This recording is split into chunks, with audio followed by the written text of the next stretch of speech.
Напружанасць на беларуска-літоўскай мяжы выходзіць на новы віток. Вільня разглядае магчымасць зноў абмежаваць рух праз мяжу з нашай краінай, ды ўзмацніць кантроль і абарону сваёй паветранай прасторы.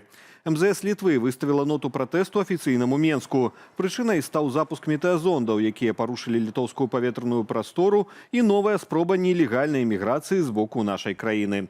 У ноч на пятніцу група мігрантаў прабралася ў Літву праз падкоп пад загародай, зроблены з беларускага боку. З тунэлю за некалькі метраў ад мяжы ў Віленскім раёне за лічаныя хвіліны выйшлі каля 30 чалавек. Да таго ж у ноч на 10 красавіка аэрапорт Вільні прыпыніў працу з прычыны метэазондаў, якія выкарыстоўваюцца рэжымам Лукашэнкі для кантрабанды цыгарэт. Скасавалі або затрымалі дзесяткі рэйсаў. Мінулым разам Літва закрыла мяжу з Беларусю за кантрабанды летась у кастрычніку. Рух аднавілі праз некалькі тыдняў. У некаторых з тэлеграм-чатаў СІЗА і калоніяў, абвешчаных КДБ экстрэмісцкімі фармаваннямі, пачалі з'яўляцца аднатыповыя паведамленні з нібыта ўказаннем айды карыстальніка. Паводле праабаронцаў з MyDay іх публікуе новы удзельнік-бот, які стаў выконваць абавязкі адміністратара замест жывога чалавека. Што стала самім адміністратарам, невядома. Некаторыя з каналаў выдаленыя, іншыя пакуль працуюць. Раней КДБ надаў экстрэмісцкі статус 10 тэлеграм-чатам, 9 вайбер-чатам і 3 суполкам УКонтакце. Цяпер сваякам вязняў, якія абменліваліся там інфармацыяй наконт затрымання і перабывання іхных родных у месцах зняволення, пагражае крымінальны пераслед. Узмацненне рэпрэсіяў у Беларусі, якія скіраваныя цяпер супраць родзічаў зняволеных, пракаментаваў у эфіры студыі «Белсат» Алесь Бяляцкі, старшыня праваабарончага цэнтру «Вясна», лаўрэат Нобелевскай прэміі 2022 года і былы палітвязень. Само понятие экстремизма у Беларуси, оно становится все шире и шире. Все большая колькость людей становится потенційними экстремистами. Фактично, улады спрабуються адасобіць людзей, зрабіць так, каб яны як мага менш мелі кантактаў паміж сабой, у прынцыпе ствараючы сітуацыю поўнага кантроля над грамадствам. Ну, гэта характэрна ўрэшце для любога таталітарнага ці аўтарытарнага грамадства. Сілавікі Лукашэнкі працягнулі атаку на архітэктурнае бюро «Зробім архітэкс». 10 красавіка ў офісе кампаніі зноў прайшлі затрыманні, паведамляе партал «Зеркала». Паводле крыніцы, абазнанай у сітуацыі, учора на працоўнае месца выклікалі і затрымалі тых працаўнікоў, якія не былі на працы днём раней, падчас першай аблавы. Следчыя дзеянні ў офісе кампаніі зноў праводзілі прадстаўнікі дэпартаменту фінансавых расследаванняў. Крыніца «Зеркала» распавядае, што большасць прыкладна 50 працаўнікоў, затрыманых у чацвер, адпусцілі. Аднак за кратамі застаецца адзін з заснавальнікаў «Зробім архітэкс» Андрэй Макоўскі, вядомы пад псеўданімам Андрусь Бездар. Іншы заснавальнік кампаніі Алексей Караблёў цяпер у ЗША. Афіцыйныя прэтэнзіі лукашэнкаўскіх сілавікоў да архітэктурнага бюро дагэтуль не агучаныя. Блізкі да сілавікоў тэлеграм-канал звязаў аблаву з публічным абурэннем Макоўскага наконт патрабавання ўладаў дадаць у штат прыватнай кампаніі ідэолага. У горадні шукаюць падлетка. 16-гадовы Ягор Панкратаў 9 красавіка выйшаў з дому на вуліцы Вялікая Альшанка, але знік па дарозе ў школу.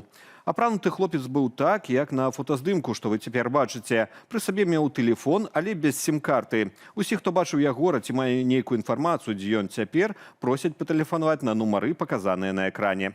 А ў Менску прапаў без вестак 49-гадовы бізнэсовец і ўладальнік мануфактуры «Наш алей» Дмітрый Тарасікаў. Сувязі з мужчынам няма з 30 сакавіка. Апошняе вядомае месца перабывання – гіпермаркет «Карона» на вуліцы Каржанеўскага.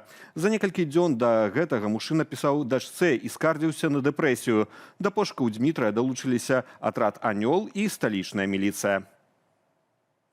У аграгарадку Чурылавічы ў Менскім раёне пасля увядзення плану перахоп затрымалі кіроўцу «Хонды». Той у стане алкагольнага ап'янення учыніў наезд на 45-гадовага пешахода, а пасля пакінуў месца здарэння. Пешахода з траўмамі шпіталізавалі. Паводле папярэдняй інфармацыі, ён таксама быў п'яны. Што да кіроўцы, то яго затрымалі і змясцілі ў ізалятар часовага ўтрымання. Як пазней высветлілася, да наезду на пешахода ён здзейсніў яшчэ адно ДТЗ. Пры руху задняй хадой пашкодзіў прыпаркаваны аўтамабіль. Старшыня гарадзенскага аблвыканкаму Юрый Караеў зладзіў візіт у Мірскі замак, дзе адзначыўся нечаканымі прапановамі. У прыватнасці захацеў пабачыць напад мангола-татараў. Я очень давно мечтаю сделать реконструкцию штурма замка. Со штурмовыми лестницами, с монголо-татарами, стреляющими в бойницы из луков и стрел. В XIV веке мы показываем вам реконструкцию штурма этого замка монголо-татарской конницей. Показываем на 20 минут. А через 200 лет рыцарский орден Тевтонов атаковал. Відэа сабрала блізу 200 каментароў. Людзі наракаюць, што гэткія падзеі патрабуюць значных фінансавых выдаткаў, ды задаюцца пытаннем, за чый кошт будуць ладзіць рэканструкцыі. А яшчэ адзначаюць, што ў краіне ёсць больш надзённыя праблемы, якія патрабуюць увагі і сродкаў. Адметна, што замак у Міры пабудавалі ў пачатку 16 стагоддзя. Пры гэтым татараў і тэўтонцаў Вялікае княства Літоўскае і яго хаўруснікі разбілі на 100 гадоў раней. Беларусь і Кітай дамовіліся пра стварэнне супольнай ВНУ. Яна паўстане на базе Беларускага нацыянальнага тэхналагічнага універсітэту і Хэфэйскага тэхналагічнага універсітэту ў Кітаі. Абмеркаваны мемарандум супрацы, узгодненыя навучальныя планы і пытанні арганізацыі выкладання на англійскай мове. Цяпер рыхтуюць заяўку на стварэнне супольнай адукацыйнай установы. Дзе менавіта будзе размешчаны беларуска-кітайскі універсітэт, не ўдакладняюць, як і яго профіль навучання. БНТУ і Хэфэйскі тэхналагічны універсітэт супрацоўнічаюць з 2018 года. Навучанне ў Беларусі прайшлі 113 чалавек. Дождь, мокрый снег и ночные заморозки. Синоптики поделились прогнозами на великодные выходные у Беларуси. Сегодня днем температура паветра складе от +3 на усходе до 11 градусов на заходе краины. Опадки ў выглядзе дождю и мокрого снегу пройдут на большей части территории краины. У великодную ночь магчымыя маразы до -4 градусов. Тому тым, хто пойдзе на ночное набажэнства, варта тёпла апрануцца. Днем у нядзелю таксама чакаюцца ападкі і до 12 градусаў цяпла. А вось у панядзелак, паводле прагнозаў сіноптыкаў, дажджы скончацца, а паветра прагрэецца до +15. Экспедыцыя «Артэміс-2», першы больш чым за паўстагоддзя палёт людзей да месяцу, завяршылася. Касмічны карабель НАСА «Арыён» з астранаўтамі на борце прывадніўся ў Ціхім акіяне ля ўзбярэжжа Каліфорніі. Усе 4 астранаўтаў пачуваюцца добра. Іх даставілі верталётам на карабель ВМС США для абследавання. Завяршэнне гістарычнага палёту без каментара.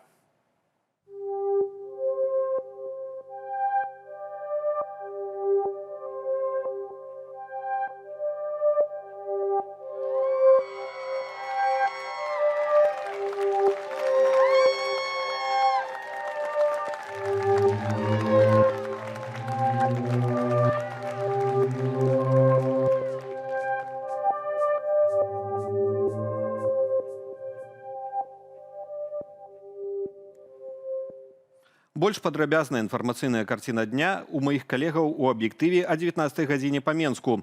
Заклікаю ставіць лайкі і пакідаць каментары пад гэтым выданнем у Ютубе. Яны дапамагаюць нам пашыраць праўдзівую інфармацыю. Аднак дбайце пра ўласную лічбавую бяспеку, беражыце сябе і заставайцеся з Белсатам.